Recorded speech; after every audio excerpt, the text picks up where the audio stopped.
Hello everyone, hope you're having a wonderful day today. Welcome to the Film Insight channel.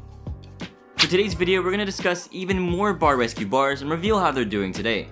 So, without further ado, let's get right into the content, guys. Headhunters. Engineer Steve Ritchie thought it would be a good idea to try a new venture by opening Headhunters back in 2003. In its heyday, the bar would pull in tons of customers since it was one of the few bars that offered live music. However, with time, competition began to pop up in the surrounding area and customers as well as the bands preferred going to those. What doesn't help is that Ritchie was too stubborn to upgrade or renovate the place to keep up with the times, which only resulted in a drop of profitability. As a result, the business's sanitary conditions and overall service quality went completely down the drain. Not certain what to do about his failing establishment, Ritchie calls out to John Taffer and the bar rescue team for some help. Upon his arrival, Taffer points out that the exterior looks unsafe, so he accompanies his wife for the recon since he was uncomfortable with the idea of making her go in alone. He's a good man. Anyway, as they enter, Nicole's nostrils are ambushed by an awful miasma that was lingering in the air, which was later revealed to be cat urine since the owner has a cat loose in the bar. There are half-naked women dancing on the counter and a death metal band performing a mock miscarriage with a woman and a baby doll. Yeah, complete chaos. Trying to order some alcohol, Nicole instantly leaves when the bartender almost serves her booze from a bottle that had a dead cockroach in it. Disgusting. Appalled, Taffer has a word with Ritchie, who defends his filthy bar by saying there are bugs all over Austin. There's bugs all over America. Austin doesn't like a clean establishment. This conversation quickly got heated since the owner was saying some pretty outrageous stuff. Following this though, Taffer got his experts and finally began the rescue. While cleaning, they found mold on the ceiling, more booze bottles filled with roaches, and colonies of bugs spread all over the bar. Since the employees were in dire need of training, Taffer's experts helped them understand the basics of mixing and serving so they can easily make the drinks on their new menu. Taffer gave headmasters a lot of new equipment, including 2 POS systems, a sealed countertop to keep bugs out, and a wider bar area. The outside was also made to be brighter, and the interior received a mechanical theme with things like gears and clocks. Sadly, we don't have the best of news in regards to this bar since soon after Taffer left, most of the changes made were disregarded by Ritchie. Reviews on Yelp were overwhelmingly bad as expected, though some praise went to the employees. Most of the complaints were about how the bar became filthy again and how the roaches made a comeback. It should go without saying, but because Ritchie went back to his old ways, the bar closed down before the end of 2012. Why Not 3? Being the third branch of a highly popular bar chain in Milwaukee, Wisconsin, Why Not is run by the De Palma family. First being opened in 1970 by Tony De Palma, due to its booming popularity, another branch was opened the next year. Down the line, his son Nick decided to follow in his father's footsteps and joined the bar business by running his own Why Nots. Though Nick had no experience whatsoever in running a bar, which made Why Not 3 the least profitable of the trio.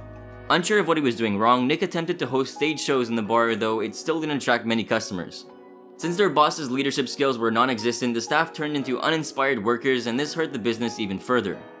Why Not 3 was losing close to $65,000 a year, so Nick decided to reach out to John Taffer to help him out of this mess. According to Taffer, the bar looked like a house from the outside since it only had one sign and no other decor. The interior was not any better, with there being tons of unused space and furniture that was neglected. What's more, they didn't even have any Smirnoff, which is an extremely popular brand in the area. Their drinks were plain and lacked any creativity, and they would sometimes give free liquor to customers if they won a game, which is a terrible idea if you're losing money. In the upper area of the bar, things were completely different, with men laying on counters and taking body shots.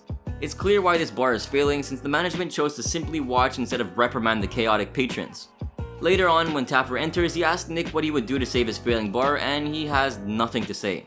This clearly angers the bar rescue host, who tears into him for tarnishing the Why Not name, which had been respected for over 5 decades. Following a stress test, Nick displayed more than ever that he's an incompetent leader and he was demoted from his position as manager. His cousin Angelica became the new general manager, which seemed like the best course of action. Being renamed to Nick's House, given a brighter exterior that screamed 70s party bar and receiving tons of new equipment and decor to reflect the new name, things looked like they were going in the right direction. Several weeks after Taffer left, the bar enjoyed an amazing 200% increase in sales under the new leadership. Although, as time passed, the reviews on Yelp were very mixed. Some customers criticized the bar's gloomy atmosphere, inconsistent customer service, and the bar was met with a lack of clientele yet again.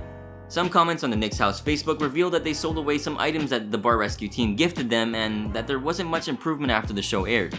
We're not certain if Taffer was aware, but Angelica explained that the bar was already up for sale before the rescue and the upgrades just boosted the price tag. Eventually, it was purchased by Spectrum Holdings and demolished to make way for a sculpture garden. What a waste. Turtle Bay. 2011 marks the year that Turtle Bay opened its doors and welcomed the lively residents of New Orleans' Bourbon Street. Owned by Brad Bohannon, who was previously the co-owner of a bar named Tropical Isle, he believed that he could run a successful bar of his own. Though his biggest mistake was making the bar very similar to the one he previously worked at, even copying their souvenir cups. Due to this, he got into some severe legal trouble, which ended up costing him approximately $100,000. With this lack of originality, the hundreds of people who flocked to Bourbon Street daily would rather drink at a dozen other bars nearby. Only losing money from the lack of clientele and the expensive lawsuit, Bohannon and his business partner Steve Smith made a call to John Taffer for some help. Instantly feeling unimpressed on his arrival, Taffer notices that tons of people bypass the bar without a second glance. Since the bar was so easy to dismiss, the spies Taffer sent in had trouble finding the place, which is incredibly sad. Ordering a drink, it comes back in a green bottle very similar to the ones used at Tropical Isle, and the spy quickly describes it to be sour. Even the gumbo they requested, which is a signature dish in New Orleans, came straight from a pack and was microwaved. How lazy. Fed up with what he was seeing, Taffer stomps into the bar and confronts the owner about the reality of his situation. His bartenders don't follow a set of drinks to make, there was no leadership, and the bartenders had no training whatsoever. Supposedly, Smith expressed that he expected the staff to act like adults and not babies that need babysitting. Not only this, but the kitchen area was extremely unsanitary, with bacteria-ridden surfaces to roach corpses being scattered on the floor. Disgusting. After Taffer had a long talk with Bohannon, he realized that the past was dragging him down, and his drive and enthusiasm seemed to have returned. Training the staff how to improve their mixing and cooking skills, changing the name to Spirits on Bourbon, and giving the bar new equipment as well as an aesthetic overhaul, things were looking pretty good. Months after the bar was rescued, they reported an increase in sales, making $1 million the same year, even though they reversed some of the changes. Reviews on Yelp were generally positive, with them receiving 3.5 stars, many praising the drinks but others complaining about the pricing. Kerry Sports Pub. As a last quick entry on the list, we're going to discuss a bar called Kerry Sports Bar, which is owned by a man named Bill David. Spending $4 million to purchase the prominent sports bar, things didn't exactly go as he hoped.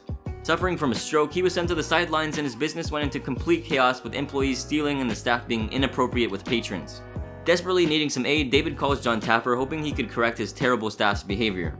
After sending in some recon who had a terrible experience, Taffer goes in to set things straight with the incompetent staff. Following what is a lot of drama and exposing, 2 of the employees got fired since they were caught on camera stealing money from the register. With the remaining staff, the bar rescue host gets his experts to help them with improving their overall skills. They not only learn how to make better mixed drinks, but how to cook meals that were delicious and presentable. An employee named Justin, who is the main reason the recon had a bad experience, maturely comes out and apologizes for his behavior. Now that everyone seemed to be on the same page, Taffer was finally able to start making some changes to the bar. Renaming it to Bacon Bar, the exterior included signs that broadcasted how much bacon, beer, and Bloody Marys they had in stock. The interior was also redesigned to have bacon-related decor and had a back bar display with rows of premium liquor. Today, the bar rocks a good 3.5 stars across 490 unique reviews and is still up and running to this day. Many praise the food and drinks, though the service quality is sometimes complained about. Well, that will be all for today's video here on the channel. I do hope you enjoyed, and if you did, be sure to drop a massive like down below and comment your thoughts. Subscribe for more content like this and put on those sweet bell notifications for instant access to our content. Have a good one, guys.